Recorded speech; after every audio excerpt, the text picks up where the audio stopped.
Welcome to my channel জ্ঞান অজানা with শুভ। আমার চতুর্থ ভিডিওতে সবাইকে স্বাগত জানাই। আজ আলোচনা করব হিন্দু ধর্মের একটি বাৎসরিক উৎসব নিয়ে। লোকবিশ্বাস অনুসারে এই উৎসবের 3 দিন পর্যন্ত কোনো ধরনের মাঙ্গলিক কাজকর্ম করা যায় না।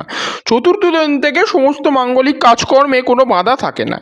এই 3 দিন মন্দিরের দ্বার বন্ধ থাকে এবং এই উৎসব প্রধানত বাংলার বিধবা রমণীরা প্রধানত পালন করে থাকেন। এই সময় তারা ব্রত শুরু হওয়ার আগের দিন রান্না করবে, যা তারা ব্রত চলাকালীন 3 দিন খাবে। এবং এই উৎসব প্রধানত কামরূপ কামাখ্যায় বিশেষভাবে পুজোপাঠ হয় ও মায়ের গর্ভগৃহ থেকে লাল রং ও তরল বের হয়। এই সময় মন্দিরে আসা ভক্তবৃন্দকে প্রসাদের সঙ্গে লাল কাপড় প্রদান করা হয়ে থাকে। এই উৎসবের নাম অম্বুবাচী, যা আষাঢ় মাসের 7 থেকে 11 তারিখে পালন করা হয়। ভিডিওটা কেমন লাগলো তা কমেন্ট বক্সে লিখে জানাবেন ও ভালো লাগলে সাবস্ক্রাইব ও লাইক করে পাশে থাকবেন। Thank you watching this video.